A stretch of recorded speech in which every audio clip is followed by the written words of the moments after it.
And I'm mental. Oh, and that's right. And it's still me. Mental. We literally Oh, had The this. intro this Literally had this week. discussion. Oh God. All right. Yeah. So Colors are hard. yeah. And we are everyone racers. Welcome to a Chevy Super Sport episode of our podcast. You kind of knew this was coming because let's not even screw around. The Chevy Chevelle was midsize automobile produced by General Motors in three generations from 1964 to 1977 model years.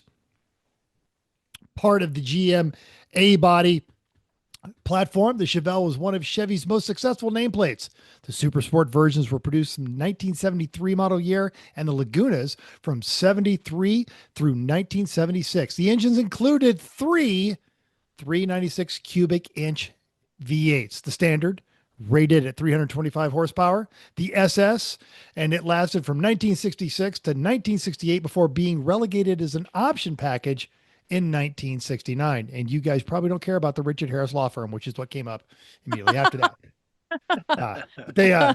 Should you find yourself in great. Nevada, they're local attorneys. They take a great deal of pride in that. They're not Lerner and Rowe, and they are not Good. Morgan and Morgan. They are folks that were actually born and raised Legit. here in. Great. That makes them Great. better. That does. It's Yay. great. Yay them. Yay Okay. them. All I right, keep let's move saying, on. when Vicky got ran over, it was too small to go to one of those big courses. But if I ever get hit by a semi truck, I'm totally calling those guys. Great. Great. Let's just not get hit by a semi truck and Yeah. let's I'm not totally, have yeah, to no, go to the lawyers. I'm Okay. with that one. I'm with that one. Um, I think it's I time feel to like move we've on. all been doing a bunch of stuff, but I don't know how much we all got done. But so, Oh, there's Chris that. got stuff done. Yeah. Who has two thumbs and is productive? This Giggity. guy. Who's this guy has two thumbs and who has two pointer fingers and messed up a car and then fixed it? This guy. Giggity. That guy. Yeah. I will not judge you for having a car fall off a jet. Nope, not doing it. So the Mercedes is all fixed now. Yeah.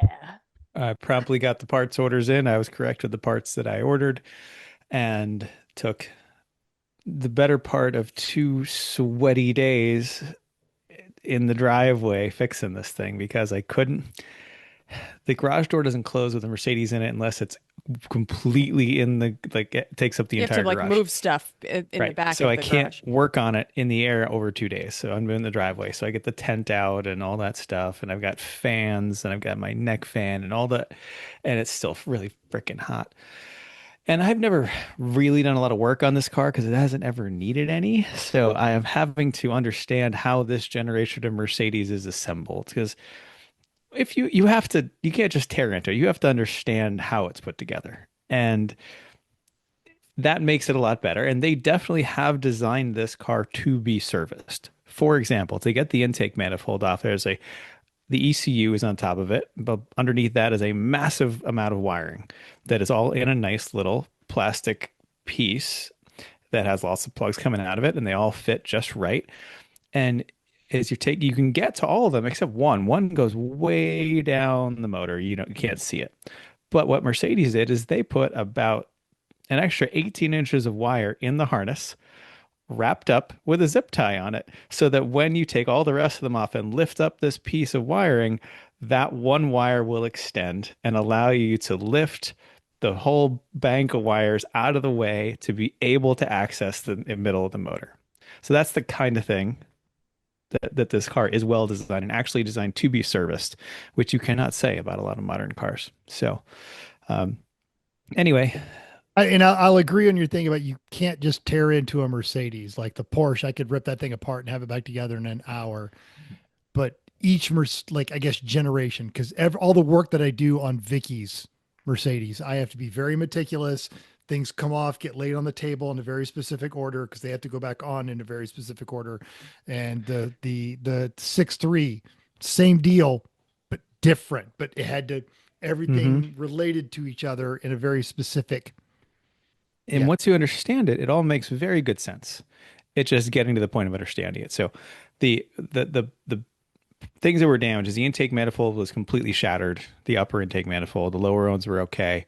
The intercooler was had part of the housing cracked and it started to separate in the metal part. I looked into upgraded intercoolers. That intercooler is the one they use all the way through like the V8 stuff, like the GL 550 and things uses the same one. The radiator they use this up into like Maybach 580s. So like, okay, I think they probably were okay with those. So got some OEM supplier replacement parts for those. The radiator for the entirely separate cooling system of the intercooler, I was able to straighten back to good. The AC condenser, I was able to straighten back to good. New plastic under tray. Yeah, just So, a so lot of Chris, work. for the listeners that didn't tune in last week, were Yeah. you in an accident or something? What No, happened? thanks. Thanks for I this. thanks for making me relive it, Tim. I Well, had like it's half an worth hour one night and it wasn't dark yet. It was a lovely evening. It was cooling off. I said, I'm going to do the oil change that is totally due right now for Chrissy's car. Fantastic. So I turn the car around in the driveway. I get the jack out, and the Mercedes has a lovely, large jacking point in the center that goes to a cross member. So I get my big, nice, steady jack out, get that lined up carefully on that nice jacking point, jacking the car up to get some stands under it. I get it to a point where I think it's good. I go get the stands and they don't quite fit. So that I say, all right, well, just two more pumps. So that's all I'll need. That's what she said. And is it? second pump and bang, as the car falls off the jack and the jack punches a hole up through the plastic under tray Everything. right into the intercooler, which breaks the intake manifold off, and then the jack, because it's at an angle, wedges up forward into the radiator and the whole cooling stack in the front. It was awesome. No, it At first, I wasn't. didn't know if the jack failed, and I was like, "Oh wow, jack fail! Ooh, that's terrible." No, it was worse It than was the jack failing. you It was, failing. The yeah, Jack man failed. because the jack wasn't. No. The It problem didn't is the roll, jack right? It wasn't didn't roll. rolling. It got like a Yeah. pebble or something under one of the wheels, and it wouldn't roll. So when I put it up in the air this time, I got a broom and I swept the area I was going to put the jack in. So there's your E1R top tip. It's Just the not tip. Right, just Yeah. just the tip. it's not just cleanliness, it's safety. Sweep Yeah. before you jack. And cause less problems, maybe. Yeah. Yeah. So painful. So I'm anyway, so it's all sorry. done. It's all back together. Works It great. Love works it. great. So First happy. time worked great. And while it was apart, I did the oil change too. So He's so proud of himself. But we I also got that we done. did Rain-X. I vacuumed. It's like a new car. It's great. Yep. Just great. The Mazda is now actually done again. It is race ready. It is in the trailer, ready to go for Thompson. The trailer is put away, which now that's like the Cadillac is available again. And I have submitted some more pictures of things of the MG to bring a trailer tonight. I did a compression test on it, so I'd have those pictures, and I was pleasantly relieved to find every cylinder within 10 psi of each other, right around 140. So fantastic. And that's without any oil in the cylinders or anything. It's just a straight up warm compression test. It was great. So that makes me happy. That's submitted to bring a trailer right now. That all that we're waiting for is me to approve the text of the listing, which they have sent me, which I'm like totally on the fence about. It's not bad, but it's not good either. And I'm having a hard time figuring out how exactly to suggest the edits. So I'm also trying to delay a little bit because there's two other red MGAs on there right now. I'm trying to get at least one of them out before I have mine up there too. Yes, Tim. You mentioned Thompson. I have a public safety announcement, or actually just a public announcement. Please. National champion Neil Losi is looking for a seat at Thompson. If any of our listeners need a driver, great guy. Uncle Dave sadly won't be going, so Neil's out of seat. He's looking for a spot. So good dude, great with your car. He really is. We'll theme like just a madman. So get after it. Multiple times, and we'll bring costume changes and is incredibly resourceful. Yep.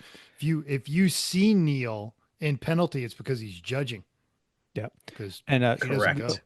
with that same car not being available, the dishwashing fairy Steve, I think, is also going to look for, would be available for Oh. a seat. So if anyone else needs a Yeah. seat as well, there's another one who's going to bring your car back exactly the way it left every single time, and your dishes will be clean. Yeah. And, it's like almost like a full tank of gas, and, he washes it while he takes your car too. Steve's. Yeah. Get better, Uncle Dave. We love you. Yep. Anyway, so that's it. I've actually been doing things, but all productive, all good. Between the every afternoon rain and constant humidity, and I'm so Dude. sick of it. It's getting old. We got to 10% humidity, and I did not do much garage work. Saturday did not go into my garage. Just 10%. Hasn't really You're- dropped below 70% here lately. I was just I gonna know. look at it up right now. Like I yeah, think it's but it somewhere was between- 108. So, I don't yeah. think that's I've great. emptied the dehumidifier. We got a giant dehumidifier. I've emptied it every day. Yeah. If it gets I have so adjusted to this. If it gets double digits, I instantly feel it. Like it was even Sunday, I had to do some stuff in the garage. I'm like, oh, I'm so sweaty. I'm coming in every 10 minutes. I went out to go cut some lettuce in my garden. I came in sweating, like truly. I just got in a shower because I just mowed the lawn. Yeah, it's that bad here. It's disgusting. Currently, it is 80% relative humidity at this exact moment. And it is not raining. It's not raining. There's no rain today. Yeah, I don't even think we get 80% humidity when it does rain here. Yeah. Okay, Mental, tell us about what kind of woes you got. Okay, so I mentioned with all the heat and it coming on unusually early, being an El Nino year, we have had a battle with some algae in our pool, and Vicky takes that as a personal affront to her existence, and has been waging war, vacuuming and cleaning and shocking the pool in a whole round of timed chemical treatments. She's reminders on her phone, and this weekend, and so I had to pull the filters out of the pump and get those hosed off and get those put back together. But Monday morning, it appears we have won. So our pool is clear. Yay. And we'll be Now you just changing have out the filters. Now you have the algae you can't see. It's filled entirely with bleach now, but it's okay. It's clear. You're gonna come out as this little dry thing. You're just gonna be like, why am I white? Why am I And why blonde. is my She- skin? She's actually very good about Blonde. that. Why am I blonde? Yeah. Why am I blonde? Green. It'll be green hair. That's Right? what chlorine Yes. does. Oh, right. Oh, She actually does not overchlorinate the pool. Once a week, she takes a water sample up to our local pool place and has them analyze it. I And, just that figured was- since you're throwing so much shit in there, then it's just gonna end up with. she won't just respond by throwing chemicals in there. She wants to do it. She doesn't treats do the some method. That's how I cook. Right. Some. that, and that's how I was doing the pool. When Oh. Vicky does the pool, she does the pool like Chris would do the pool. Oh. I need okay. exactly 23.2 grams of this, added at exactly 47-minute intervals over. Yeah. And she the she some pre-mixes it and then pours it in different spots around there rather than just throwing like a handful of powder into the pool. So yes, she's Yeah. very disciplined with that. I made a lovely mod. I am finding out that my oil temperature gauge, engine temperature gauge on the Porsche is a bit dramatic. So when it goes all the way to the hot, I worry that, the engine is going to melt, and I have been doing research and working on that. And I've got an oil cooler on its way from Automobile Atlanta, but I am finding out that maybe I don't need one. And so I bought a meat thermometer and I have been coming High home. tech. I've been coming home, and when the temperature gauge is really hot, I throw the meat thermometer into the oil, the dipstick, It's meant and for it me. is not overheating the oil. The optimum engine oil temperature for that car is 220 degrees. And I'm barely getting into the 200s, even with this hot it's been around here. No, your car's like you. You get a little dramatic when you're hot too. So, right. It's so There it humid in this engine.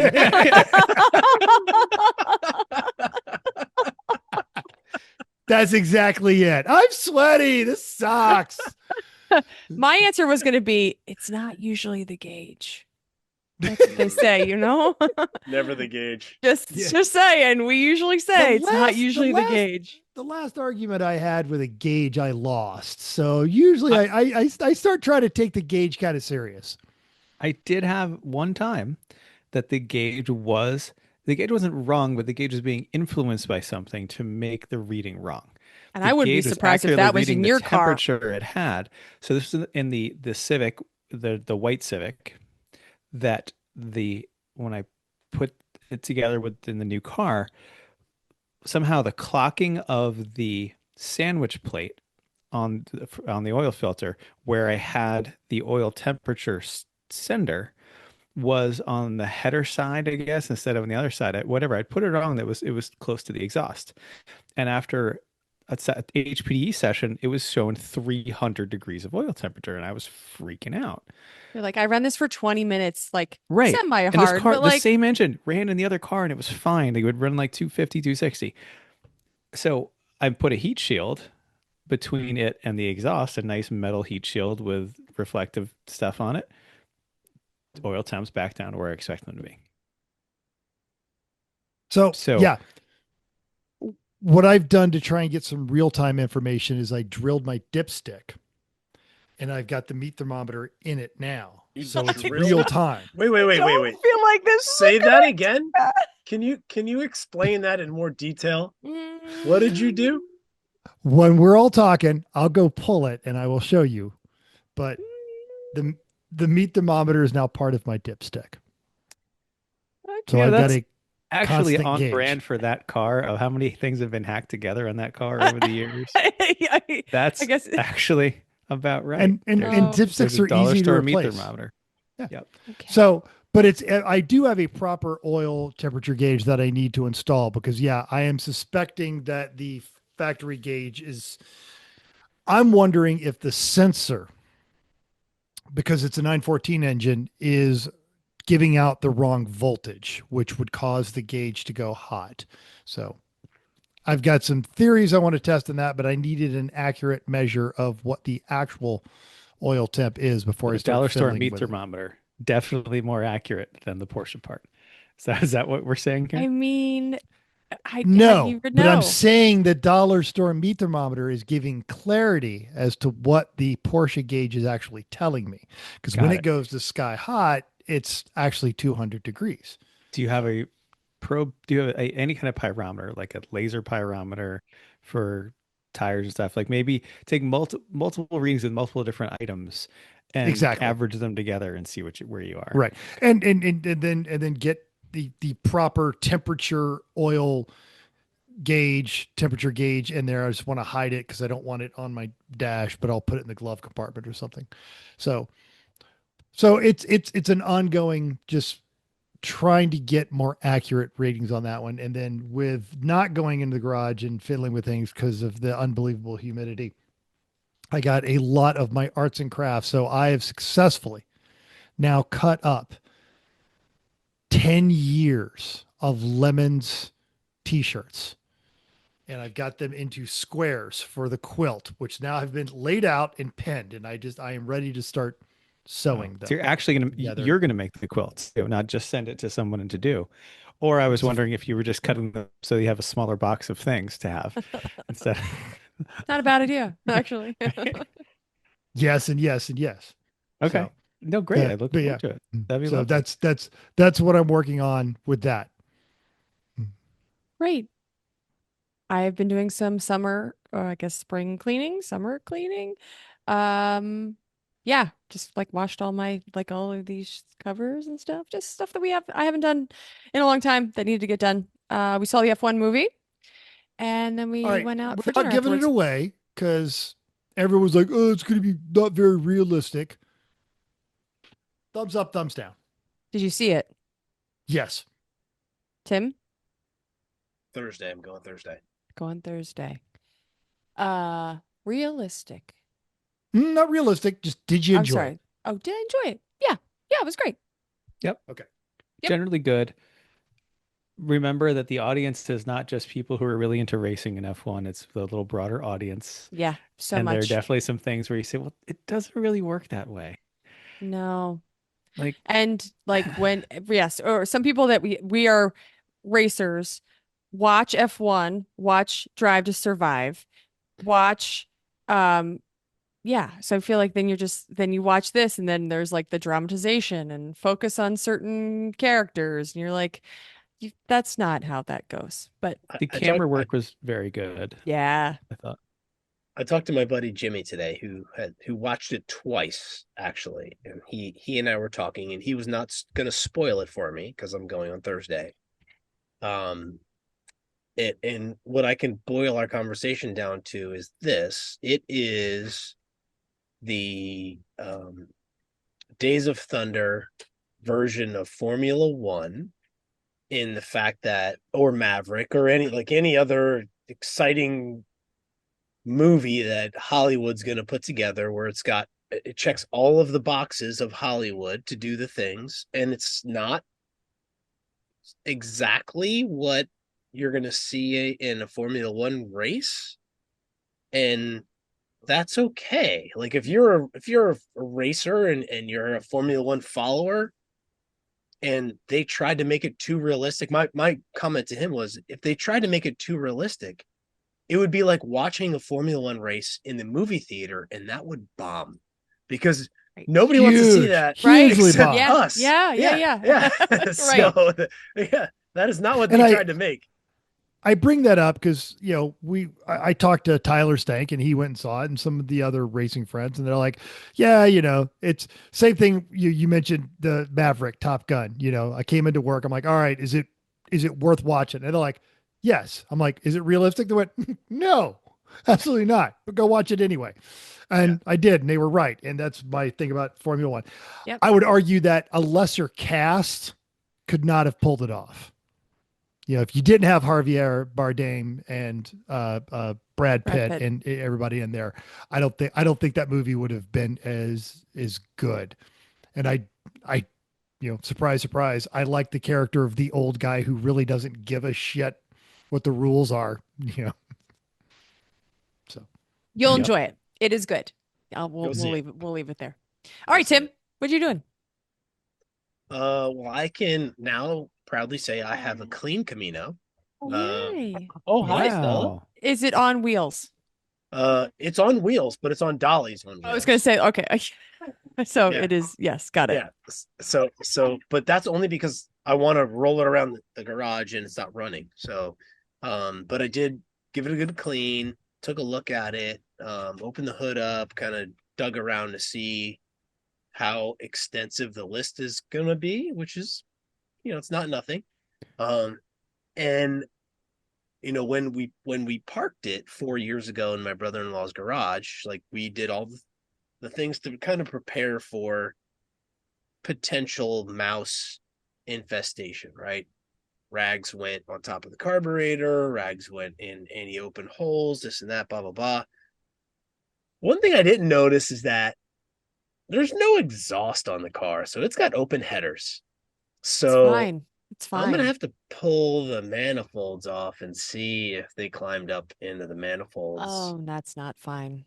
So No. there has not been any evidence of any rodent activity in the vehicle. So I'm crossing my fingers that I don't have a big engine Remind problem. me and listeners what you are planning on doing with this.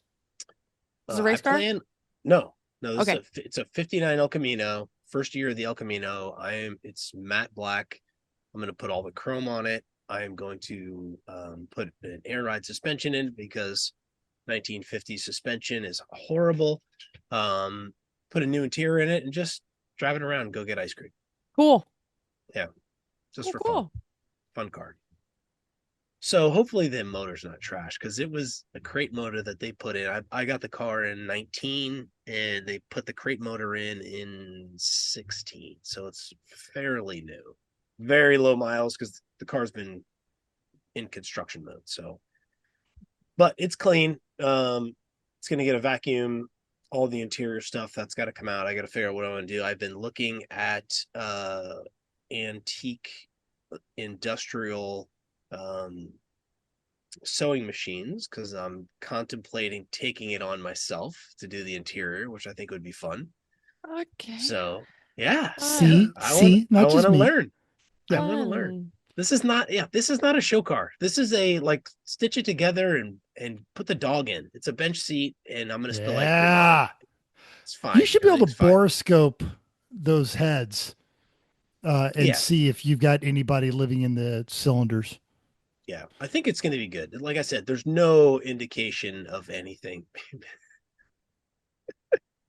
except Mental's meat thermometer. For Let's those see that a that little are on closer, audio, Mental. I want to see it on the oh, side at there. least it's a big dial. Like how far down into the oil does the all the way? Okay. Yeah. I mean, effective, simple. Where did the metal shavings go? In the cylinders where they belong. God. I put them back with their friends. Wow. Oh. So Great. other than the El Camino, I've been gathering more things for the garage. I found somebody on Facebook Marketplace selling a pile, literally like a truckload of cabinets, brand new cabinets, in the box still that they bought at a discount because a couple of the pallets were mangled, so they got it all in a discount. So I bought 2 corner units, one with a lazy Susan, one with an upper, and then a 36-inch sink vanity. So I'm gonna put that in the back corner right behind the lift. Probably gonna do a piece of stainless steel over the top of it, and that'll be kind of the permanent section of the garage in the back. So pick that up for $150. Did you bring 150 or 147? I brought 150. I learned my lesson. They're cheap here in Maine. And then there's somebody like 6 miles away that's selling 3 countertops. They're like, you have to take all 3 of them for $20. And I was like, yeah, I'm gonna do that. So they're Formica countertops. Yeah. And I'm gonna take them and mount them on the walls around the lift and fold them up and put foldable legs on them so I can leave them up on the walls and fold them down when I need more storage space. So How often are they going to be folded up after the first Never. year? Never, ever. never. Yep. Never. But the option's there, and that's all that The matters. option is Yeah. there. Yeah, 100%. So yeah, I'm creating all sorts of things in my garage, which has been super fun. And then other than that, I did a ton of yard work. We had, because we live in the woods, like the woods tend to grow. So I brought 2 giant trailerfuls of trees and limbs and all sorts of stuff that I cut down to just open the property back up so you can see the lake from the parking area and everything else. So that was a lot of wood. So I used my new 10-foot pole saw and got it done. So wood. What can it do? Ta-da! Okay. Excellent. News and notes time. Let's go. All right. Well, did you know that a skill that's easy to get away with from people if you don't do it often or don't know how big your car is? Parallel parking. Yep. Jerry Perez from The Drive tells us about a group of adults in a little community in Portland, Oregon that's making sure this isn't a dying practice. This group went viral for organizing a pretty unique block party, one that's more of a competition than a party, really. Though it looks like a lot of fun, shenanigans took place. And the idea of a parallel parking contest was taken from a similar event in Pittsburgh, and this group came up with the rules for a fair and fun competition. There's a stretch of sidewalk which was chosen. Proper chalk markings were made to measure the contestants' vehicle length. Pool noodles were taped to the stationary vehicles fore and aft of the open spot. And furthermore, the judges decided to tape a piece of cardboard to the backup cameras to make sure the contestants didn't have any edge and relied purely on their skill to avoid hitting another car. Needless to say, no automatic parking features were allowed, and according to the video shared by Good Morning America, more than 50 people attempted to show off their skills, or lack thereof. And even an adorable little kid in a G-Wagon tried their luck on the course. According to the rules, the shorter the vehicle, the fewer points they were awarded. So if you showed up in a Ford F-250 long bed and did a decent job, you probably would have taken home the trophy. 59 Yes, El there is. Camino. 59 El Camino, bigger than a 250.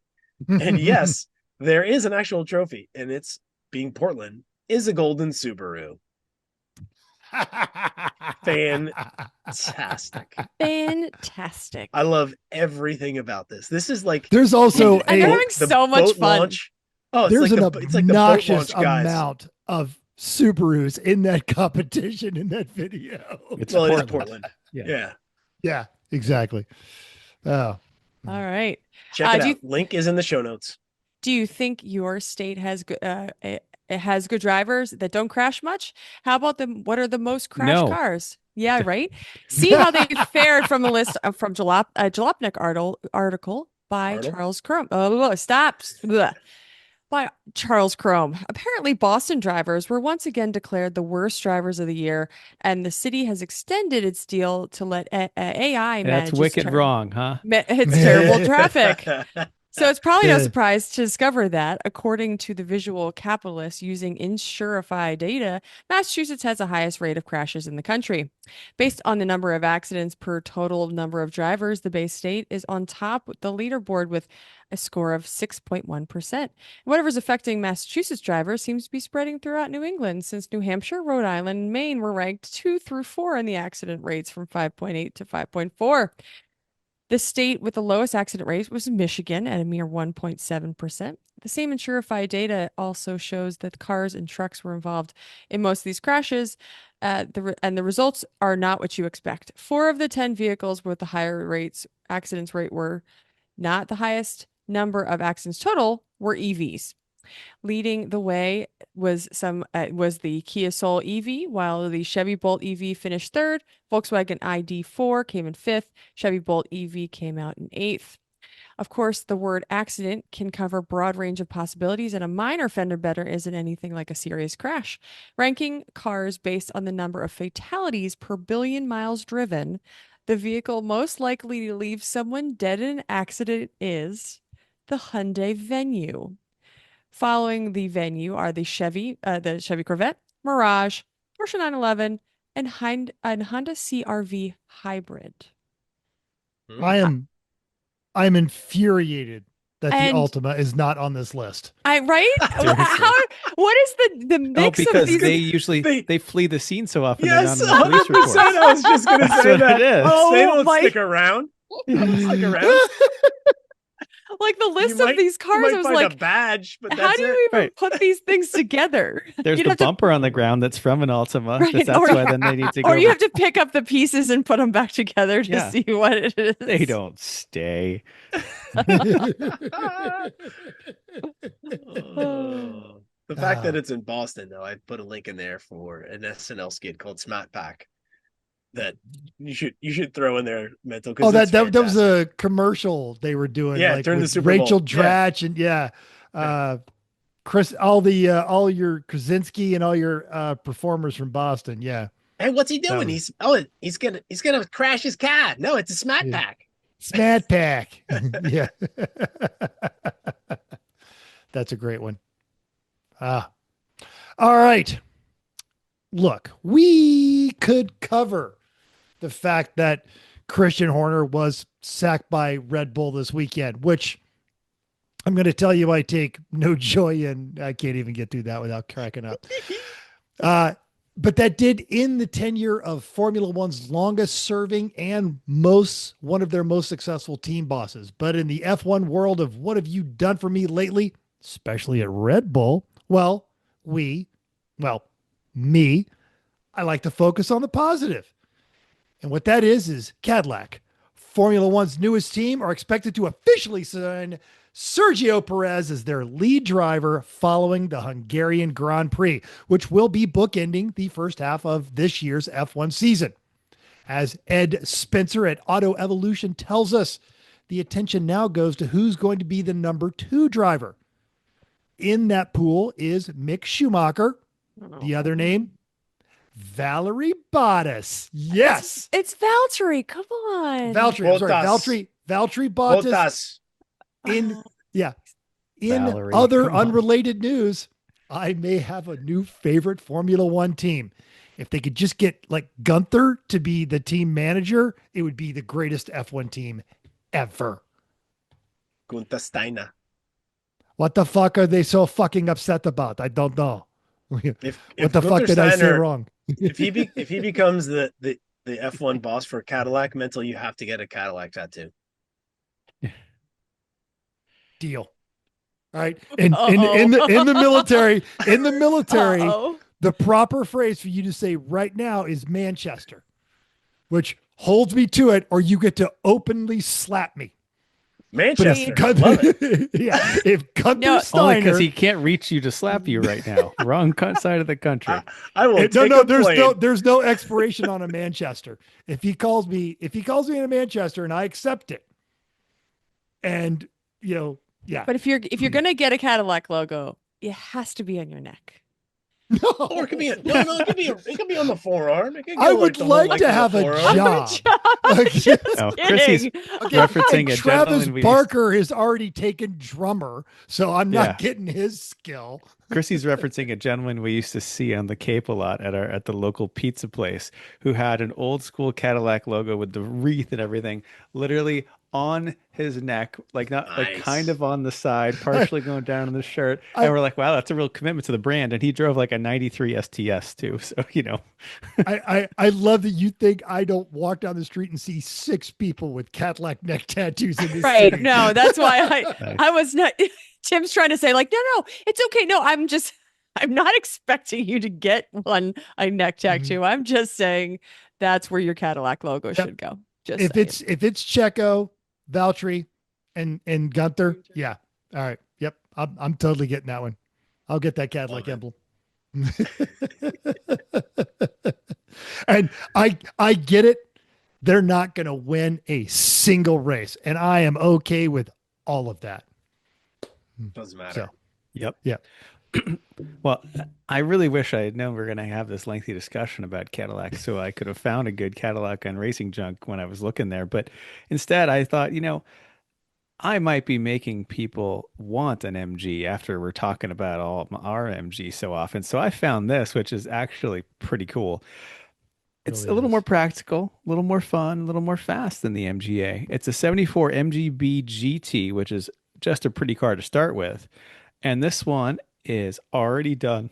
It's got a Ford 302 swap, fender flares, bumper deletes, great looking British Racing Green paint, a really nice interior, like with Yeah. these cream bucket seats. The color Sports combo's seats. awesome. Yeah, and I love from the that. I love ad- the chrome door, the door rest. yeah, that it really looks like a great car. So from the ad, very nice MGB GT that was modified between 2003 2008. Some of the work included installation of fender flares, altered front and rail fascias, and a repainted metallic green. Has a Ford 302 CI V8 engine and a Tremec T5 5-speed manual. Now, I really wish they'd use that pro membership to have more than 3 pictures, but 3 is better than 1. And for Why for is there 50 not pictures of that engine? You know it's got a Right. chrome air cleaner on it. Come on. It's true. But for Show your bling. 15 grand, I think that is a hell of a deal for that car. It's It in really St. is. Louis, so center of the country. It's private listing.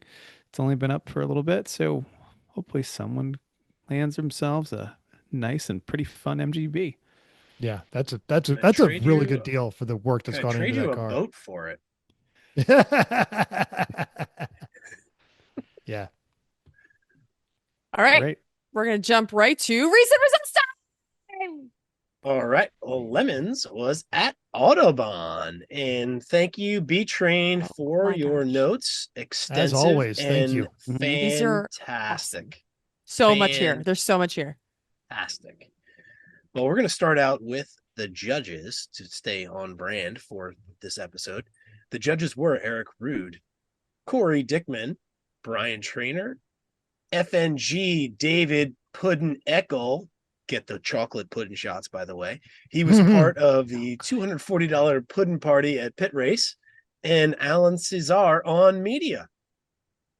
Penalties, which were way too many for what wound up being 80-something cars in the field. The blend line was a serious problem. The blend line goes from turn 1 all the way to turn 2. So, pay attention, people.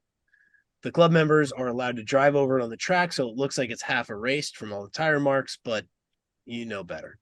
Mhm. Here are the fun ones.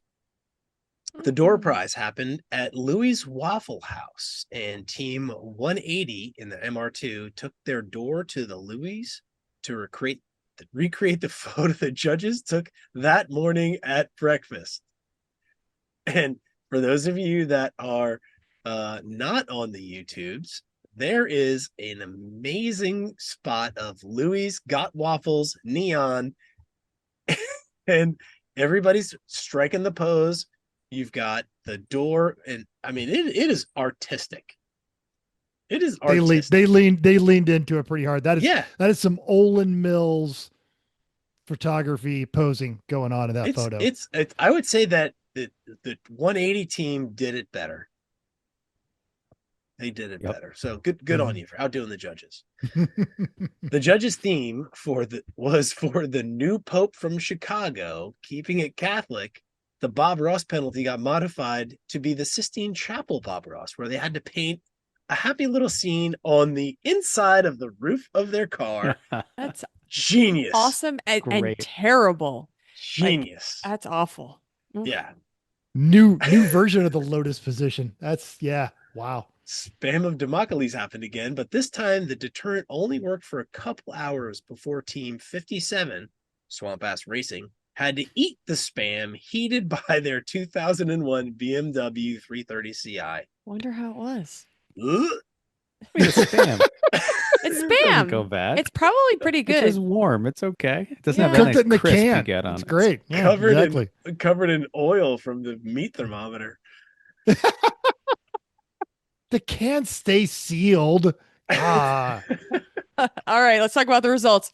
Class A went to number 372 Lemonade Racing in their BMW E46. They led every single lap of the race. That might be a Lemons first. They only had 2 drivers. That's Wow. fairly impressive. Class B went to number 6 Heel and Toe Failures in a Honda Civic. They made a pass on a B-Spec Honda Fit with 10 minutes to go and won by 4.1 seconds. That's awesome. Well done. And Class C went to 89 Shipbox, brought to you by Dumpster Fire in a Subaru Impreza. They did this with some arrive and drives they never met before. It's a trash can, not a trash can't. And they also help fix 2 cars from other teams while competing for the win. They are loved. Yep. Way to stay Heroic positive. fix. Team 89. Right. Heroic Fix Attempt went to number 50 Roadwork Racing in their BMW E46. Now, this rookie team, they apparently had a great roadwork theme. Car went into limp mode. No idea why.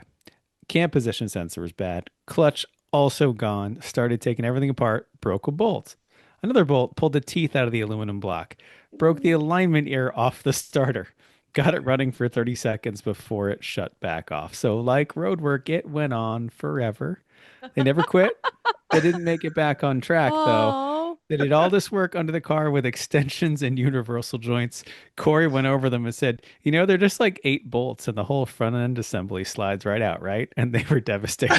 Oh, Dickman.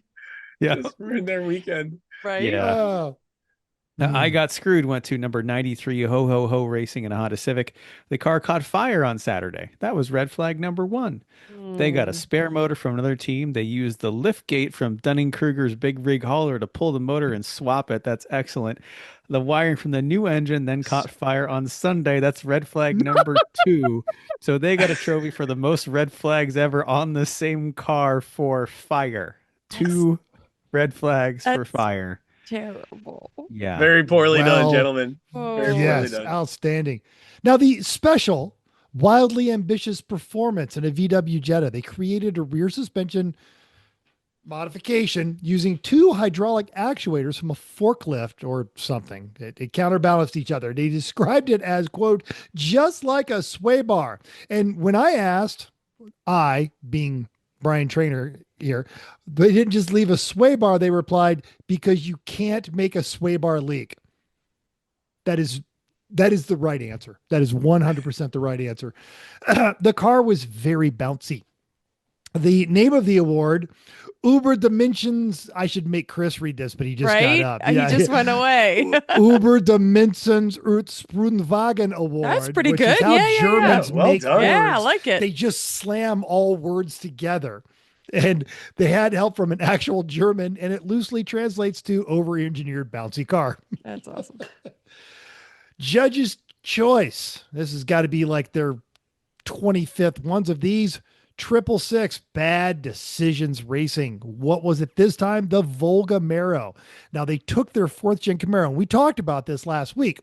That was previously the Flathead 6, and instead put the motor from a Russian gas Volga, which they got a couple of years ago, and then put that body on something else.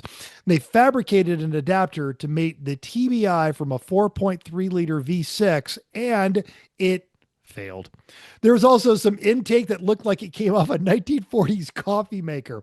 They did get it back on the track for the end of the race, and if the car gets sorted, it will be an IOE contender, which is also be like their 20th ones of those.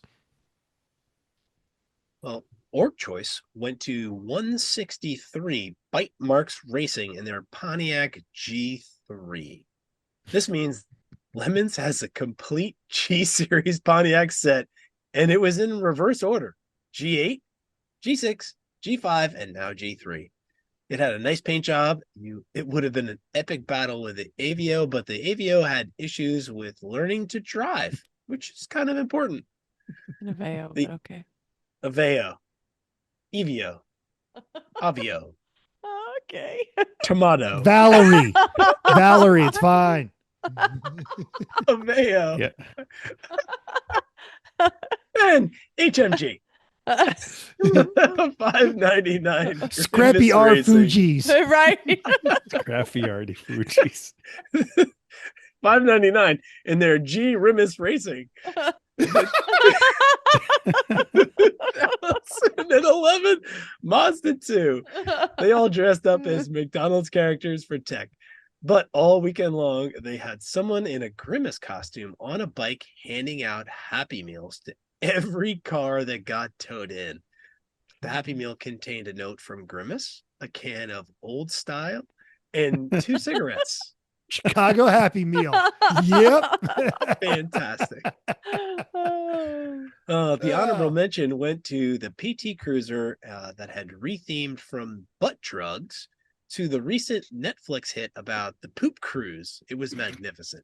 The thing that put Grimace over the top, they were taking care of other teams instead of the judges, and that is some great Lemons community energy. Well done. So much G Rimis Racing. There are so many videos of Grimace. He was on a bike. He was doing a dance. He's walking around the paddock. Yeah. I don't know if it was more than one person in the costume. I also don't know how the weather was here, but if it's hot, those costumes get really hot. So I feel like you get more points anyway, just because of it. And the IOE went to number 8 bottom gear in a 1973 Austin Marina. We talked about this. Yay. Yes, You know about this one because he was in last week's episode. Literally the slowest car in big letters of everything on the field. Still finished a lot of laps despite having almost a dozen different drivers.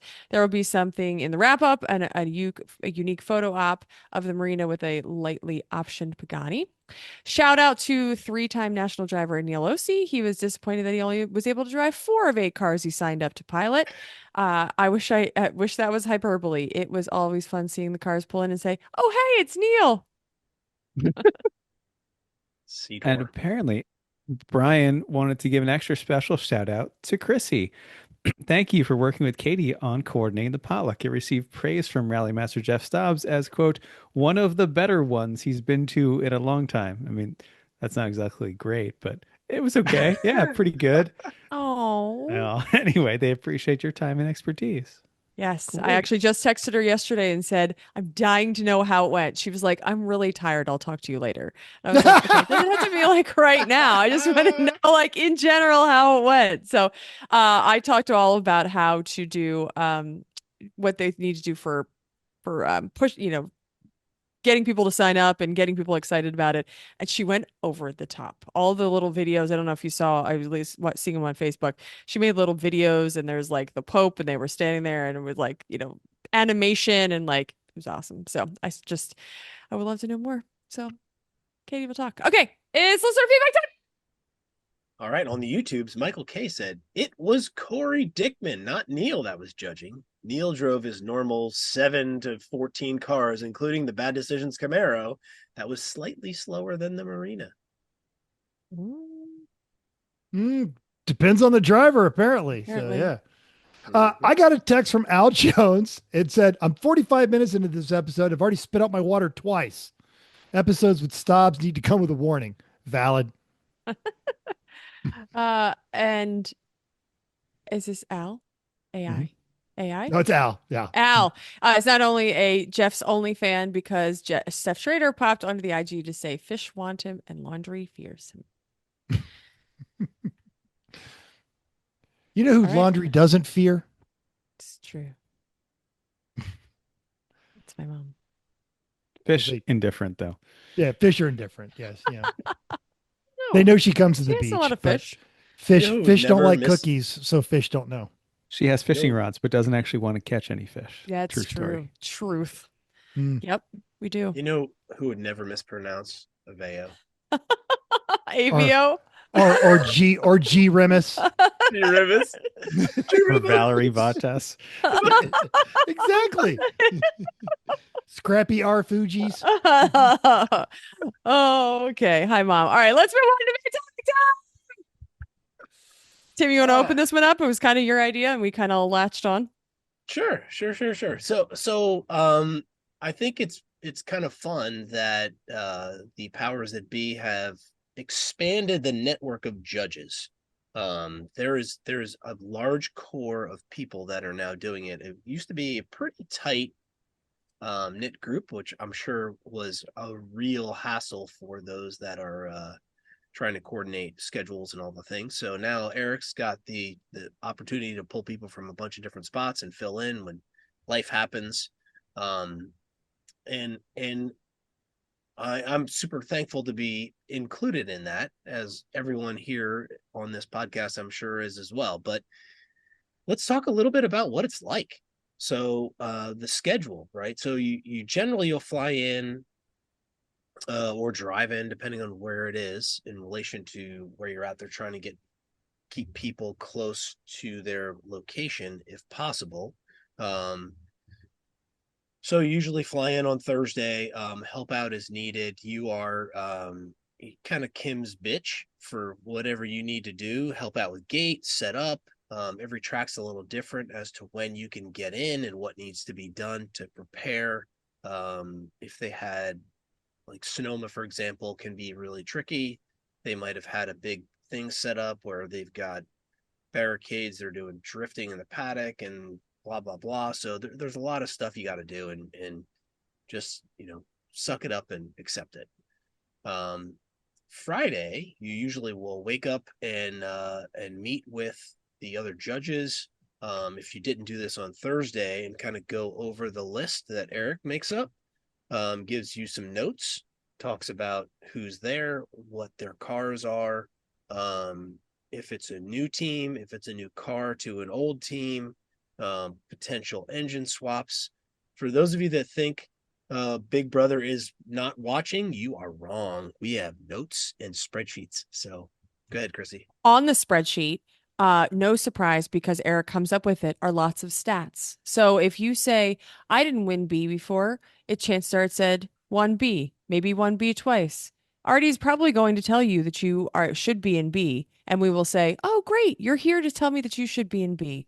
Huh, funny, because we already know that when you walk in before you even get in line. Yeah, Eric says they're super helpful for people who aren't exactly from that region to know what that car is, what the team has won, kind of what to expect. You get a pretty good idea. I would say that you can class 80% of the cars correctly without actually looking at them just from the notes. Yes. Yep. And I would even say that to Chrissy's point, like once you look at the list that they have, it's really just I'll say it a different way. If you want to do yourself a favor and argue your class, write every single one of your results and fast laps and where you are, like on the trunk of your car. And then you could just say to the judges, here is my list of work, and you guys put me where you think I should be. Here's where it is, right? Because the judges' notes are great, but they only talk really about the highlights, right? And if you've been doing this a long time, you might have a highlight because everybody else broke, but you might really just suck. So let the judges know that. Yes, having evidence of yes, in fact, we were the third car in Class B at this race 2 years ago, but the 17 other races where we didn't make it until lunch on Saturday, that does carry some weight in there. That's an excellent point. Like having those teams that do write their entire car's history on the hood or some other document, or just having that documentation, but on the car is just way, way cooler.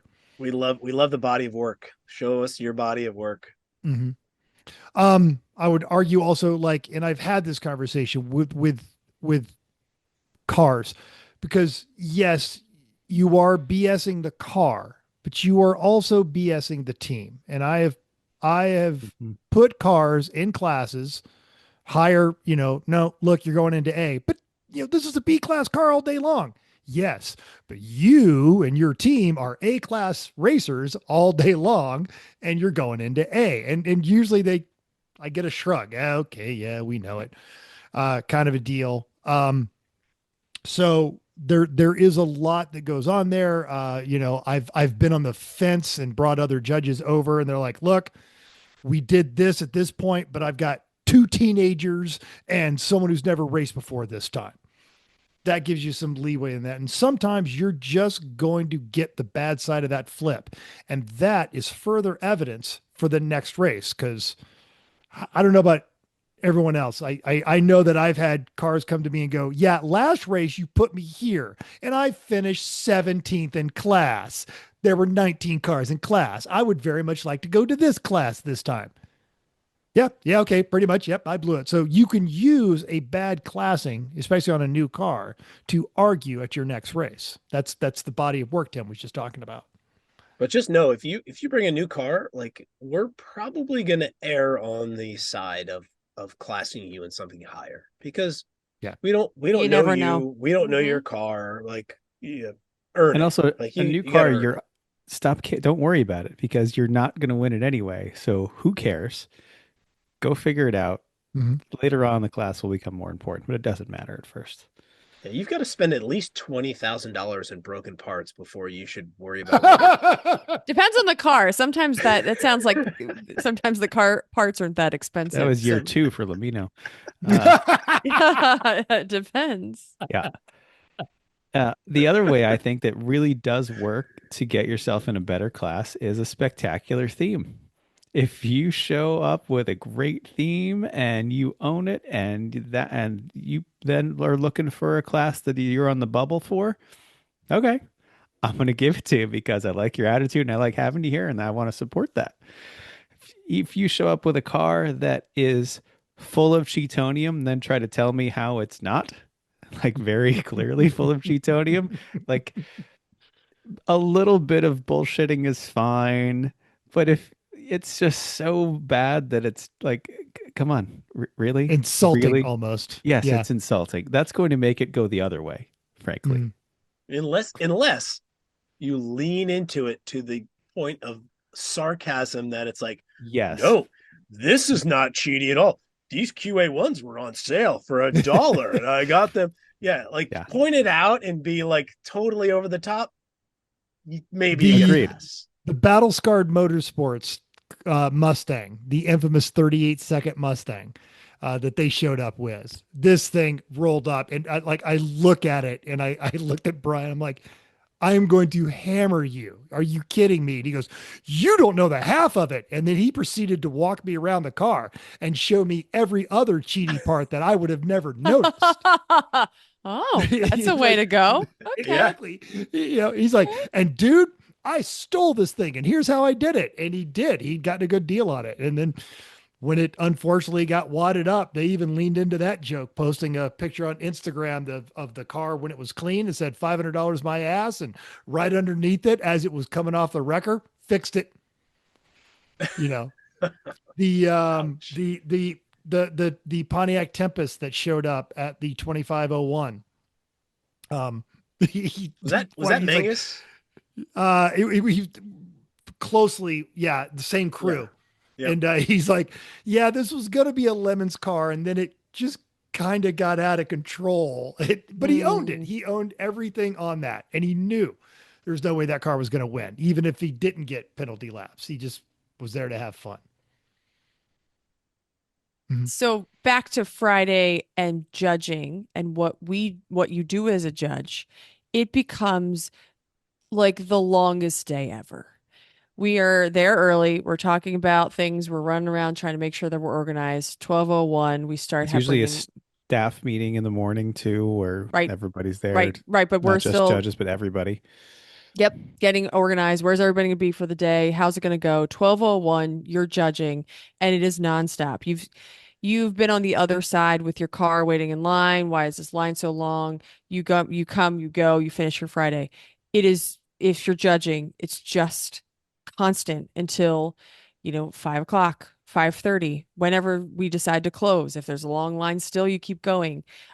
So my little plug here is that if you see that we are hungry, thirsty, cold, tired, something like that, and come up and bring like a nice sandwich or a pile of fresh pulled pork or something like that is very appreciated. So whether it be your bribe at all, or it's just because it's a lot of work. And I'm sure you see that because you know that we're working with this, but we're taking notes, we're jumping around, we're trying to make sure that people are getting through the line. And lunch is often an afterthought. Usually we're flying in, so we don't bring a whole lot of food with us. So just a nice little plug that if you're interested in trying, but we'll get to bribes later, like actually good bribes. But if you have something that is like, it's a really cold weekend, like the one time I brought a coffee pot and coffee and like make a coffee bar kind of thing. It's kind of half-assed, but and left it at the judging table and said, "Here, make your own coffee. Here's the coffee."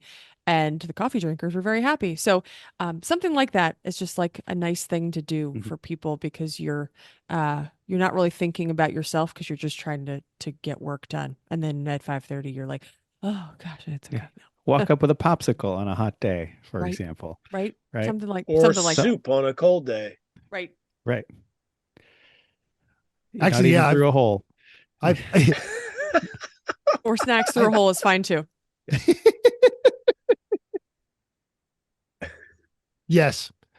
If you've got a presentation as part of your theme planned, try to be the first of your time group on that one because we want to see the whole presentation. And if you're doing a great big theatrical stuff, let one of us know beforehand. So either we can get the media person over there or we can film it because we end up sometimes we end up doing the wrap up videos, but we are also contributing all this stuff to the wrap up videos. And the biggest complaint that the editor always has about that is there was this hilarious presentation. Did anybody video it? Oh yeah, no, sorry, we forgot. So give us a warning and we can do all that. I end up deleting a bunch of videos off my phone, but better to delete it than to not have it on that one. As we mentioned, we've been talking before you got there. We've had a text thread going from anywhere for a month to a week ahead of time. So we've gone through all of these cars. And one of the great things that Eric and everyone has done by assembling this deep bench of judges is if on the judging staff there is not an expert on your car, we've already talked to an expert on your car. If I see a Honda and I'm on the fence about it, I'm going to give you one guess where my first text goes. And he's on the screen. Yeah, exactly. All right. If I see something that's got LS in it, if Corey's Corey not judging Dickman. with me, Corey's getting a call. You're right. I'm gonna call my Mazda people. I'm gonna call my Chevy people. I'm calling my Ford people if I don't know something on that one. So just even if you do fool us, you haven't won anything. If you don't fool us but convince us, that's a skill. You've done something on that one. And then the closely related to that about tech times. How many times do you guys have this conversation when you're judging? Because my average is 4. and people roll in, and I'm looking at my list because I like to organize my list by tech times. And I'm like, what time are you supposed to be here? And they look at you like, we have a time? Oh, Yeah. Know we your don't tech time. always. Yeah. We don't know. 8:10. Moving on. Yeah. We usually roll together, and so we don't always go through our tech time at the same time. But I'll that's take, and different. I'll take If you've got a 3 cars, team, one that's team. Yeah. different. Yeah. Yeah, but, and I usually Yeah. always clear it first. I say, okay, we have 4 cars. Our times are all spread out. One of them is at 3:30. Is that all right with you? Yes, that's fine. Thank you. Yeah. Great. Yeah, any sort of variation on that one because you knew your tech time and you did that. And then if like, oh, hey, we broke it during practice or the trailer's late or the tow pig broke down, we're not going to make it. Come tell us. We can't always get you in, but sometimes we can drag our feet and be there a little late in the day. Your long pull in that tent's always going to be the tech inspection, the safety inspection, especially if it's a new build, because that's just going to take a little while. And that's actually how they try to stagger it, the cars that are going to take the longest to go through tech versus cars that we've seen 20 times that have had no modifications. So they'll try and stack that so that it all kind of moves a little I smoother. didn't So, realize. I didn't know how the list was made. Haha. mhm. So yeah, it's Oh, no. there's thought that goes into that to try and get everyone in and out as quickly as possible. So All right. that's always a good one. It's Friday. Anything more on It's Friday. No, I mean Right. like that. Anything more on Friday? Judging Friday judging. Now, usually by the time we're done with the day, we are like done. Yeah. Done. Yeah, it's a Like, hard day. It's a Yeah, Yeah. lot. it is. You've been standing up, running around nonstop for a minimum of 7 hours, basically. Mhm. And you're tired of people telling you that they want something different than what you're trying to do, and that you're just Yeah. trying to get a nice fair race. And you I just want a almost cold always, beverage. yeah, I almost always have time blindness. Like I'll suddenly look and there's like no cars. Like what the? Oh, I haven't gone to the bathroom for 4 hours. Yeah. Okay. Yep. All right. Saturday, start over. Early day. Because Saturdays. we all have to Yeah. be there early. Yeah. Aforementioned meetings. There's a configuration change in what penalty and the bribe area looks like, and you've got to get that set up because now you're not inspecting, but now you're expecting cars, and you do still have some cars that didn't make tech the night before, and they've made arrangements, because if they haven't made arrangements, you're going to have to wait till after the green flag. But if you talk, you know, you know, And you've got to get uh, ready for yeah, driver's meeting. 5 exactly. minutes to the driver's meeting. Yes. Yep. And so we're there super early, no matter how late you saw us the night before, not down at Sorry for Party on my 4th bottle of something. No. Yeah. And then it's a very busy morning for a bit. Drivers meeting, organization, herding the cats, like pointing everybody onto the right Yep. spot on track. Get Drivers them on the meeting, entrance. rookie meeting. Yep. Yes. Got that. Yep. Then dick check, making sure everyone's got their act together, everything correct. And then also just, extra people just watching things. Like I always watch everybody's tires, and I always catch somebody, Note to right? self. Right. Yeah. Yeah. Catch No. somebody cheating or catch somebody with like, hey, check this out. This guy's got like 700 treadwear Snow tires. tires. Look at this. This is so great. They're but running snow only on the tires. back. Right. Yes. But just organizing people, like if someone fails, even just like you directing traffic. Yeah, Like, it's a lot you because did and those especially people. since most of the tracks have multiple ways that people can come out of different areas, and so it's trying to merge basically and make sure that everybody has gotten dick checked on the way to the merge. So Mhm. there's usually a lot, and nobody's running over feral children. Like there's a lot Saturday morning. Mhm. Yeah. Pull Uh, the everyone's fire trying to pens. win. Well, the fire Everyone's pin. trying to win.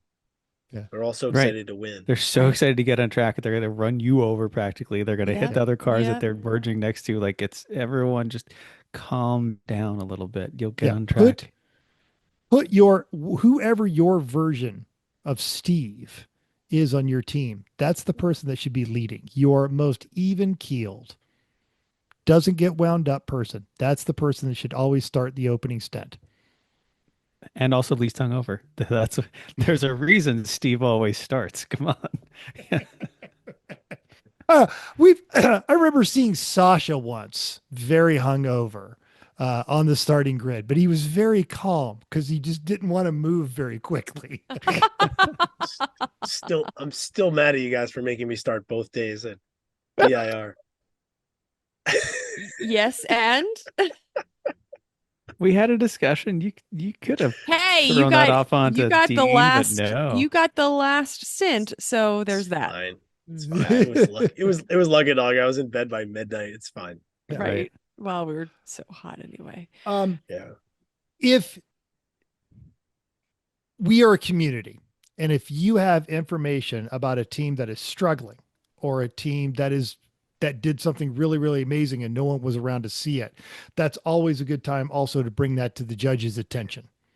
We love hearing that. Yes. These guys are doing their second motor swap today.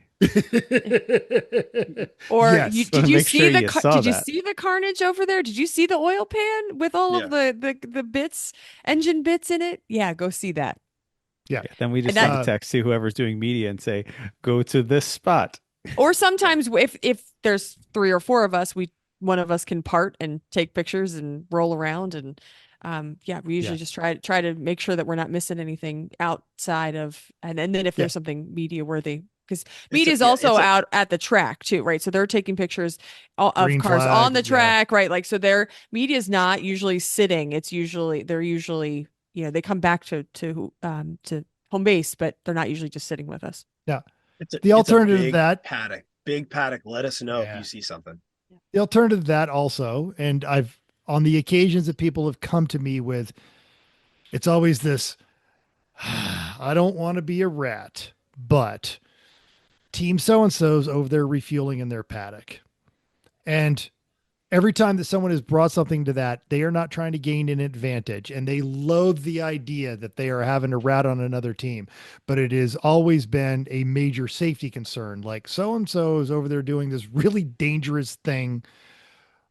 I would really not like all of us to blow up today. And then we can send somebody down there to do that too. So if you see stuff's going on the paddock, we don't need you to be a tattletale, but just a casual, even if it's just, look, go down there and see what car so-and-so is doing. They're 4 potted spots over. And that's very different than the people you get, especially in Texas, I have found, that come up to you. I don't want to complain, but and then it's some entirely bullshit douchebag thing that they're saying. I'm like, when I was racing here with NASA, they used the such and such flag, and then we was actually able to. I started to lose count of how many times I heard, I don't want to complain, but it's a great way to make me just walk the other way. I'm making you that shirt for Christmas.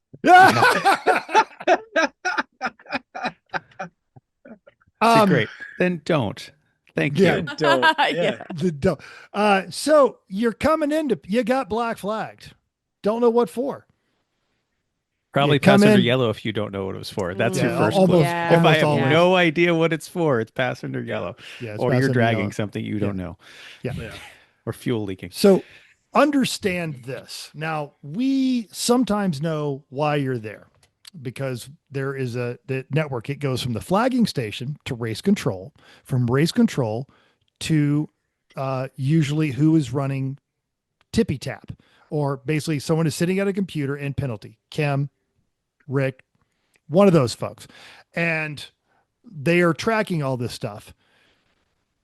I didn't flag you. All right. So when you come in and you know that you dropped 2 wheels off, but you got flagged because the flagger saw a bunch of dust and probably thought it was 4 wheels off, or because you were racing really, really close with that other car, but you guys didn't actually make contact. You don't want to come mad at me, because now I'm going to argue with you. And the whole time that we're talking, you're not racing. Now, I am interested in what happened. I want to know, because that's going to color what we do for that penalty. It's going to color what we do for follow on penalties. But don't blame us. All right. Now, if there's bad flagging, want to hear about that too. Absolutely. That's information that actually does. When you say, like, oh, yeah, corner number 3, they're just like, they're looking off to the left when they've got the yellow flag. They're not paying attention. That's information we need because that does get fed back to them. But when you come in and you're already huffy because you got flagged for taking 2 off and you know that they just thought it was 4 off, that's not me, man. Don't, no, we can have that argument. I get paid the same no matter what. It's just, you're not racing. And I just think it's funny. I just let people go once they get going. And I've literally said to someone, I would have let you back on track like 5 minutes ago, but you just keep talking. Do you want to keep doing that? I like to do the old, wow, that's really interesting. Hey, let me go check on that. Hang on a second. And then walk away for like 10 minutes. Wow. Yeah. Now Let me go this check, is let me a, go check it. Can you hold, please? yeah, this is a Northeastern problem, but it's not unique to Northeast. You don't see it much in the Midwest. And sometimes we will see it out here on the West Coast, but you've got different judges and they've got a different style and they love to just disarm you. And I've seen Neil, like, car comes in and Neil just sits down next to him. You guys do much fishing around here? What? I thought we were talking about a car race. Yeah, I like to go fishing, but I'm more of a trout guy. I've noticed around here though, you guys seem to have a lot of lakes. I don't even Now, think I could do that, let alone sit with that. If I had the flag, I don't know that I could handle this, actually. and I have been on every side of that, and I've done it right and I've done it wrong. Mm, And if they're talking to you like that, mm. there is a perception of that judge that you're a little wound up, and they're just trying to divert your mind elsewhere. Oh, that's a good idea. Accept it. Take a big deep breath and answer the question. You're just going to be there for a few minutes. Sorry, bud. You shouldn't have got a black flag. So before I started judging, I was like, they approached me and they were like, "Would you like to do this?" I said, "Yeah, I'd like to do that." So I was racing at Road America, and I said I'd love to go and just shadow a little bit and kind of see like behind the scenes how this works, right? So Judge Shelley was there. Love her. Shelley, you're the best. And Shelley, I was sitting there and this guy comes in and he's all fired up. And he's like, well, so why are you here? And he's like, and he goes on and on and on. And she goes, wow, that's a lot. She goes, I was about to have a cookie. Would you like a cookie? And he was like, yeah, I'd love a cookie. So she goes, all right, let me get you a cookie. So she goes, take your helmet off. And she takes his helmet off and she pulls a chair up and she comes over to the thing of cookies and she's like, what kind of cookie would you like? Right? In her southern accent. It's like, oh, that looks really good. One of those has a cookie. She's like, I'm gonna have one of these too. And they're chatting and blah blah blah. And she's like, so tell me more about what happens, right? And he's talking and talking and talking and talking. And she's like, oh man, really? And then what happened? He's blah blah blah on and on and on and on. She's like, okay, all right. That's really interesting. She says, well, I'm really sorry for that. But it was contact. And she goes, well, everyone's at fault here in this series. So, we're going to get you back on the track and let you get out there again. But if you come in again, it's not going to be nice cookie time with Shelley. And sent him on his way. And I was like, wow, that girl is on fire. Wow. Bravo. Wow. Bravo, Shelley. Okay. It's not going to be cookie time with Shelley. Oh, all right. You want to move on a little bit? yeah, we should. We got a lot of topics going on here. Yeah. Lots Everyone's of stories favorite to tell. topic, bribes. Bribes. Yeah. All right. This I'll is start all with great stuff. what Yeah. we don't like. I am so annoyed by shitty booze. Like when we just went to HPR, right? We were at HPR and we walk in and somebody had bought the big boozy ball, like the The big, bowling like the ball size ones. right? It was blue And everybody immediately threw up by looking at it. Like looking at it. It's not like anybody drank it. I'm sure it went right into the trash can because it's disgusting. We're not homeless people or people that that drink We're that not we 21. we're not It's 21 gonna or go in a vendor. 18. We're not, we can afford good drinking. And if I'm going to have this disgusting blue stuff or I'm going to have this nice local beer that somebody brought me, I'm going to drink the beer. So, uh, not, and then crappy liquor, crappy beer. We don't want that. That's my soapbox. Yes, Tim. I'm going to email Eric Root and implement a new rule. This is my suggestion to Eric Root. If you bring a bribe as a team, the judges have the discretion to make you eat or drink it. Oh, interesting. Okay. Yeah. I had that happen at Gingerman. Someone brought a case of Natty Light, and Yeah. it was me, Randy, and Shelly, and we went off. Yeah. And literally, the team behind us heard that, and they walked in, and the guy says, "My bribe is, I will take that case of Natty Light." And we're like, "Okay, what class would you like to be in?" And I've Yeah. just rejected it. It's like here's a Like, case of keep PBR. Keep it. No, you're going to just keep that. Everyone don't- will be happier that I don't way. want that. So I don't want it. That's my easy Yeah. answer of what we just don't want. But I like also, the boozy ball, the big one, is just that's like the worst because no one wants Terrible. that. It's just sugar. If it's an interesting specialty funny bad thing, like you find that random pickle vodka or something like that, okay, fine. At least there was some thought into it versus, well, this is next to the register at the liquor store. Yeah. yeah. Yeah, just don't want that. And then we have to like eventually at the end of the race or at the end of the day, we have to figure out where all this stuff is going. So some people fly in, Yeah. you said I can only bring one bottle, I can't bring anything else home. Or we have a whole lot of crappy stuff that we either like are gonna put it out on the sidewalk and say anybody else wants this, but like you guys Part- spent money on this. So like why I don't want it. So that's not helping you. I mean, once we all take our picks, and oftentimes it'll go to track staff to see what Sure, but what that's they what I'm will saying. take. Like, So yeah. And but when so that don't give something- 21-year-old corner worker says, "Ugh, I'm not drinking that," you picked a bad booze. Yeah. Yeah. Right. Bad. Okay, so let's have talk something about that someone's actually going to want. How about that? what do we like? Yes. I think, well, first off, anything is specifically requested. Sometimes the judge will come somewhere and ask for something specific. Like years ago, Chrissy and I were the first time we were judging in CMP, and I said, "All right, I want some real, honest to goodness Moonshine. mason jar moonshine. Yeah. Like not you bought it at the store. No, no, no. Like you Southerners know what I'm talking about, I right? might go blind. Yeah. Yeah. And we Oh, but, got like, so tasty. much.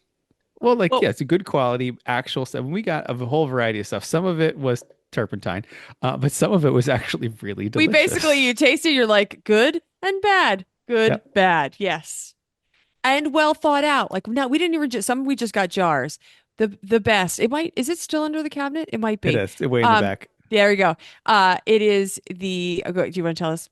It was from Johan and Steve.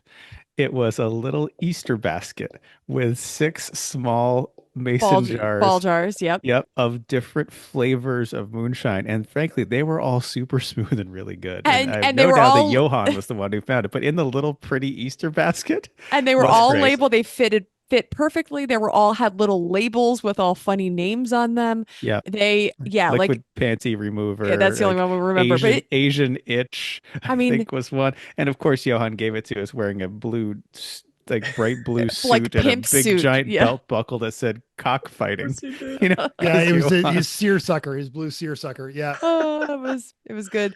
So and we still have it, and that was 10, 15 years ago, maybe. Maybe not that long, but a long time. And- Yes. The other thing is anything personalized, like, this it's not a good bribe as it was, but it was hilarious. Down in Texas, the team brought me a half-eaten pizza, a bucket of sticky change, and like half a bag of chips. It's all things Very well Chrissy thought says, out. right? So here, this is for Chrissy, and then Yep. they gave something nice too. But like that was cute. The team that, like if you make kind of specialty items, like this wasn't a bribe. Another team gave us a 3D model of our race car. Oh, Like that was so that was good. so cool. I Like can see it things in the like Yes. that mental. that are specialty and they're not that big and they're interesting and they're personalized for you. Those are No, fantastic. HPR got a whole bunch of state quarters. So they just Yes. Because gave we me all asked for Denver minted quarters, like that were from a certain year range, so she could help her collection. Got lots of those. right. Those are great. I know Mental likes to take most of his are like paintings and large things. Like you end up with a bunch of there you go. They were fitted on the screen. Yes, there's a I So love this big. one though, but this was because it was the Red Lobster Porsche, and they brought me a poster because they knew I was a Porsche nerd. But yeah, and we're still buddies. Yeah, he I know he's watching this one. This is the Midwest team. He's an old he's an Army paratrooper, and now he's in IT, and he did that. Um, another team like this is a model of their car, and it's the whatever pizza, but it was also from that season of Loki. I still have this. His daughter made that. And yeah, just interesting, weird things. My giant painting from Party Girl of Lemon's Rick instead of Pickle Rick is in my office. It is a conversation piece, usually beginning with, "What the fuck is that?" And I'm like, "You ever watch Rick and Morty?" Yeah. So I do this thing called Lemons, and it's great. Best BS judge got that one for the team of actual NASA engineers at Pitt a couple of years ago. That was hilarious. The Bob Ross voice box I oh, still you have have. all of these. Oh, wow. You That's came where I do. prepared. he went and got them all. Oh, did Yes, he? but it's what Chris is saying is it's unique and there's a story behind it. I don't have any big bottles of cheap booze.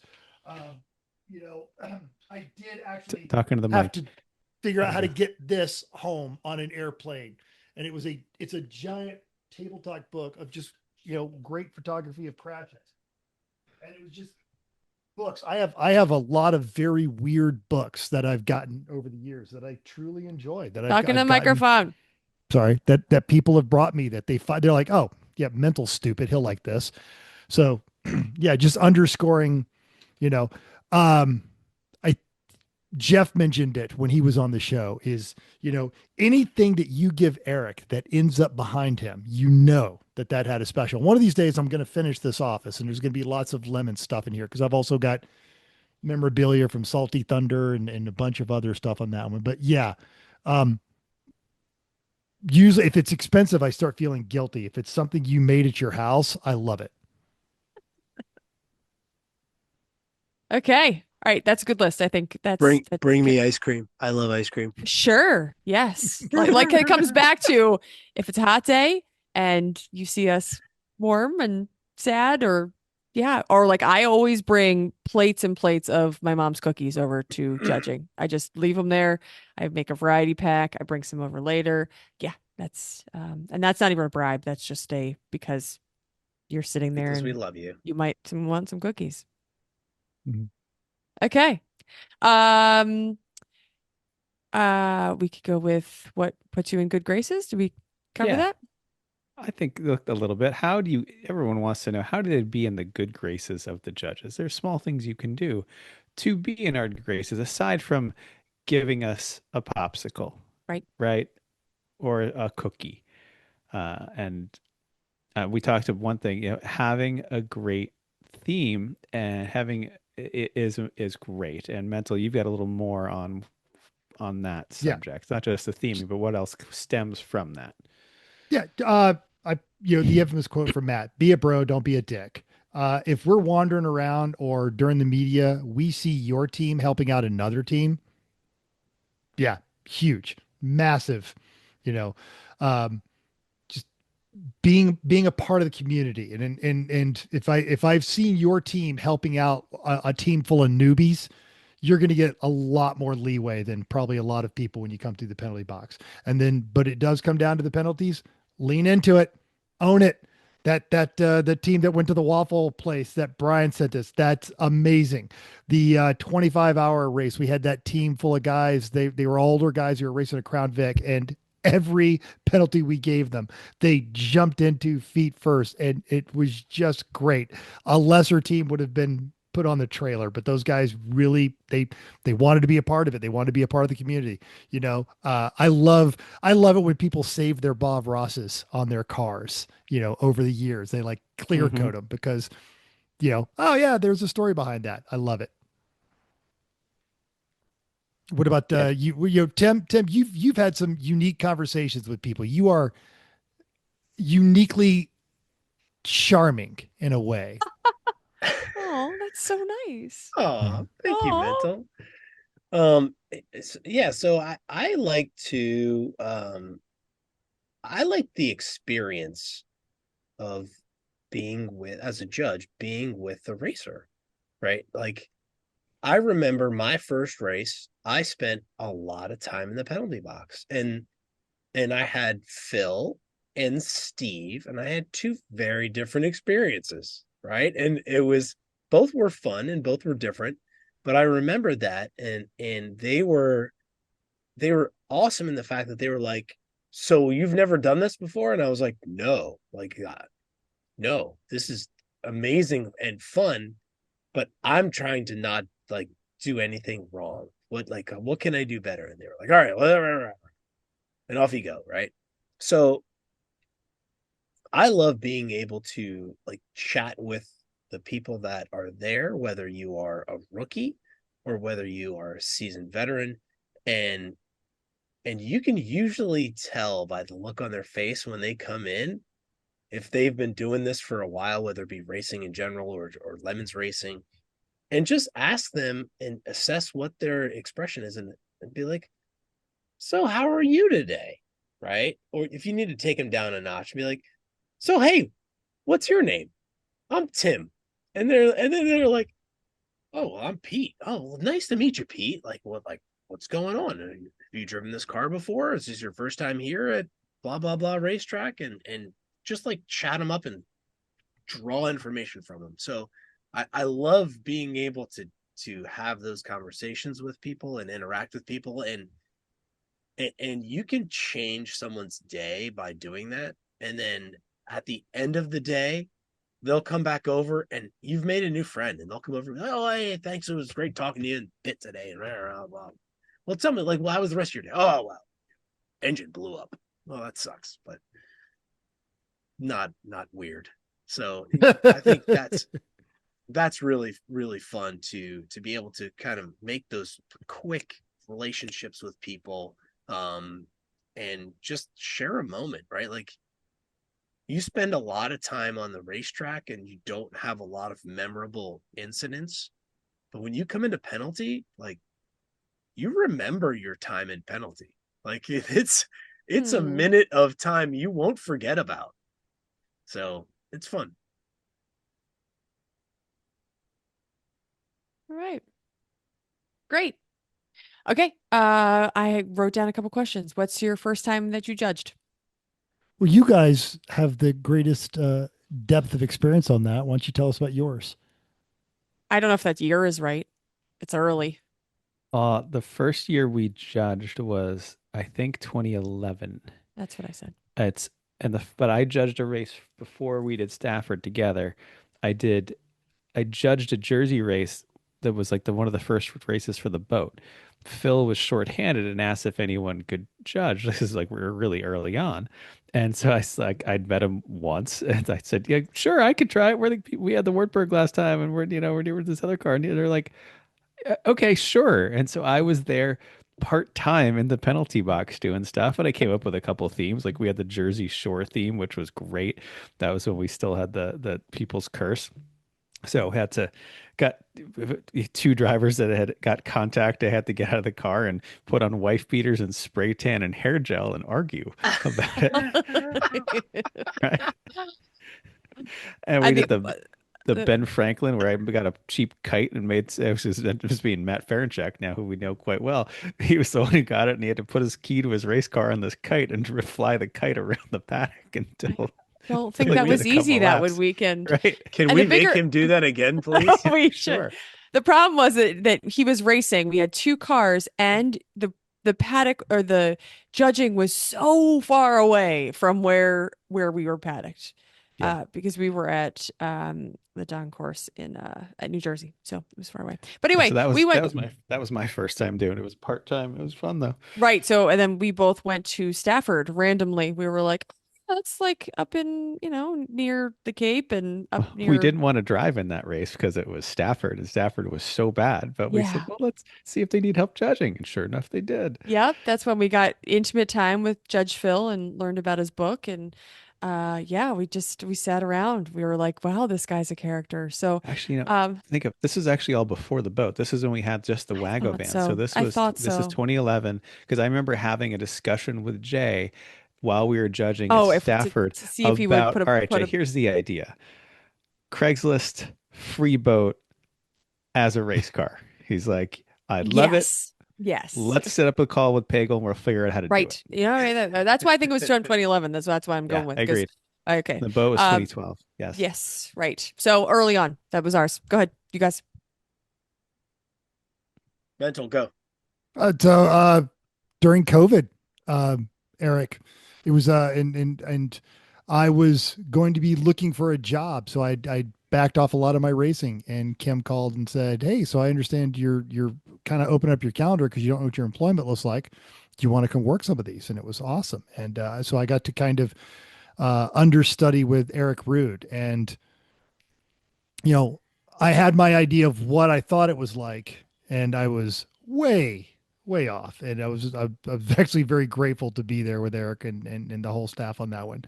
And it's a lot, it's a lot more exhausting than you think it's going to be, but at the same time, you you require less effort than you think, but you require more energy than you think going into it because Okay, I'll buy you're that. reacting with people, and so you have to kind of play off that. And it's something I had to learn the hard way. But that was a great crowd to do it with down in NOLA because I knew the track, so that was a lot of fun.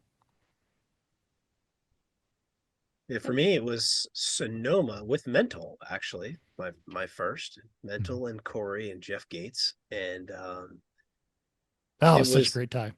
it was so good, and it was neat because it's a track that and a field that I had been racing with for since 2014. So I knew all the cars, I like knew all the people and all the teams, but I just like changed my hats, right? So I was like, I'm gonna go in this and look at this from the other side of the fence, and it was really fun. Like I enjoyed the hell out of it.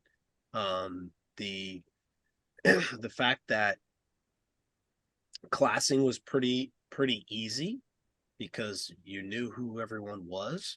And once again, I like that was the first time I got Eric's notes, and I was like, this is amazing. These guys just they're on it. Like they know what's going on. There's no like pulling the rug of the wool over their eyes here. So it was really good to see. And what an amazing crew to start with with Mental and Corey and Gates. We had a great time. Like very different personalities all worked together really well. It was super fun. Super fun. Yeah. All Okay. right. So yeah, I, stories. I've got a very quick one. It was at Button Willow, and it was right after Mary had just judged the 24 at HPR. And one of the things she noticed is a team full of Beamer guys. They weren't jerks, and they were all having the same problem almost in the same corner. And she used her giant brain and assessed that maybe there's a mechanical problem. And rather than put him on the trailer and yell at him, she went, "You go find a guy in the paddock named Anton Lovett. You put him in your car. You don't go back onto the track until he tells you do everything he tells you to do." Turns out they bought this car from a guy that had been a drifter. Every wheel's in a different direction. And so Anton shows them how to dial all, get it all towed in, that sort of thing. And their out lap was 2 seconds faster than their fastest lap because now they had a manageable car. That's fresh in my brain. And the firemen at Button Willow, that Mazda, like they had gotten over that aggressive nature and they were really sorting that car out, but three of them kept spinning it. And so I remember Mary and I Hard to remember these spin those guys. cars. Like let me tell you. It is, and so I'm like, Unless Yep. I said, guys, you're better than this. Put the car up on jack stands. look at everything. Something's loose, something's wrong. And their mechanic comes over. He's very embarrassed. They had, in the quest for speed, they'd added on an adjustable sway bar. One side, full soft, the other side, full hard. The 3 holes, and he put it at the top one in this one and the bottom one in that one. That was the problem. So there's a lot more of a holistic approach than I would have told you even 2 years ago to being a good judge, because you're really there. You're there to keep people safe, but you're there to enhance everyone's experience, not just be the star of your own YouTube video. There's people too, but yes. Yep. Anybody? Chrissy. It's a little bit of both. What Mahi? So I should have written this as favorite time judging, which is really what I was going for. Your story is much better about a good judging story. I just keep coming back to HPR with Craigers, Chris, and I. Oh God. And Mental? Who else was there? Mental I racing, wasn't we were hanging judging, out. but I was there.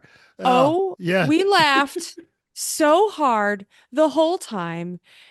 We were like, not even when we were drunk, like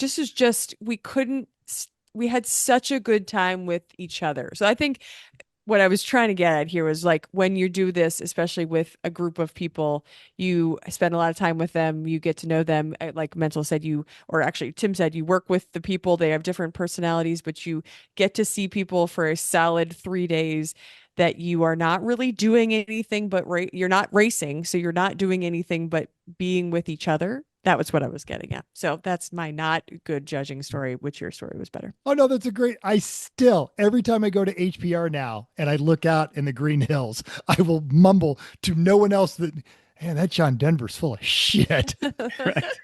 Yep. I didn't see any moths that was there last time. That's what I was looking no for. moths. No moths. Right. So that's the kind of stuff that, those times it's just stick in your head because it was crazy. And yes. Oh. Yeah, that was good. I'm looking forward to the Road America race this fall, where the judges are me and Chrissy and Tim and Randy Bish. There is no way that is My not going to be cheeks fun. already hurt Right. for how much we are going to laugh. It is So going much to be core exercise. donkulous. And especially because the way they do the judging and whatnot at Road America, where they line them all up in town and you walk through the wagon and stuff, it's very different and interesting, and I liked it. It was a good experience. So I'm looking forward to doing it again. And it's so much history. So much. Yeah. Yeah. Oh, such a great time. Yep. So good. Well, I can say this, that I've really enjoyed meeting my new partner as a judge, Dazzle.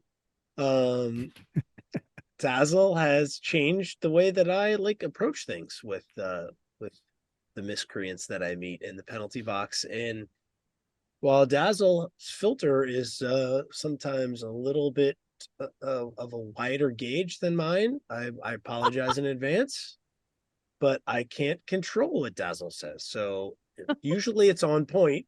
Usually it's So good. accurate. It's accurate. So if Dazzle has words with you, tell us it like it is.